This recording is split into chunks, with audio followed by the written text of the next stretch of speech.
दर्शकों तक पहुंचाने के लिए। आगे बढ़ेंगे। आगे बढ़ते हुए जो बड़ी खबर है वो एक्टर गोविंदा से जुड़ी हुई है, उनकी पर्सनल लाइफ से जुड़ी हुई है। गोविंदा और उनकी पत्नी का तलाक बहुत जल्द हो सकता है। गोविंदा और सुनीता 37 साल बाद अलग हो सकते हैं, यानी कि शादी टूट सकती है। गोविंदा और सुनीता के तलाक लेने की अफवाहें लगातार उड़ रही हैं। गोविंदा के मराठी एक्ट्रेस के साथ में एक्स्ट्रा मैरिटल अफेयर की चर्चा है।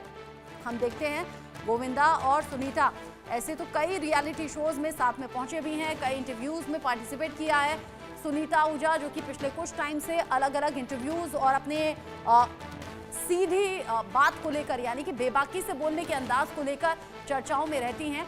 मजाक मजाक में कई बातें कह भी जाती हैं, लेकिन ऐसे में अब ये खबरें बहुत तेजी से बढ़ रही हैं कि गोविंदा और सुनीता तलाक ले सकते हैं। खबरें ऐसी मिल रही हैं कि सुनीता दोनों बच्चों के साथ में अलग घर में शिफ्ट भी हो गई हैं।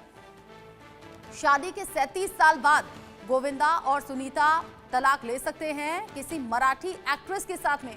गोविंदा के रिश्ते की खबरें उड़ रही हैं। एक्स्ट्रा मैरिटल अफेयर होने की बात गोविंदा की सामने आ रही है और ऐसे में जो उनकी पत्नी है सुनीता, वो अलग हो सकती हैं। दोनों के बीच में तलाक की खबरें हैं। हालांकि दोनों ही तरफ से अभी इसको लेकर कोई भी ऑफिशियल स्टेटमेंट सामने नहीं आई है, लेकिन हाँ, अब कई रियलिटी शोज के छोटे छोटे अलग अलग क्लिप्स हैं जो अब लोग आज की इस घटना और अफवाह से जोड़कर देख रहे हैं, जिसमें अलग अलग अंदाज में चाहे सुनीता का ये कहना हो कि पिछले 12 साल से वो अपना बर्थडे अलग मना रही हैं, अकेले मना रही हैं, या फिर रात में 8 बजे के बाद में कैसे वो शराब की बोतल खोल लेती हैं, या फिर जब उनसे वैलेंटाइंस डे के बारे में पूछा गया था कि आपको तो वैलेंटाइंस डे, लेकिन सर कहाँ है, यानी कि गोविंदा कहाँ है, जब उनसे पूछा गया था तो उन्होंने कहा था वो अपने वैलेंटाइन के साथ हैं। हालांकि बाद में कवर अप करते हुए उन्होंने बताया था कि उन्हें अपने काम से बहुत ज़्यादा लगाव है और इसीलिए वो अपने काम के साथ हैं।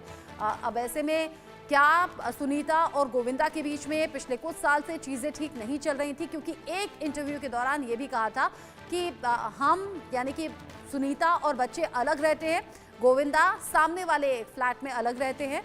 अब लोग उन सभी इंटरव्यूज और उन सभी क्लिपिंग्स को आज के सिनेरियो में जोड़कर देख रहे हैं। लोगों को लग रहा है कि शायद पिछले काफी टाइम से सब कुछ ठीक नहीं था और ऐसे में अब अचानक से गोविंदा और उनकी पत्नी सुनीता के तलाक की खबरें उड़ने लगी।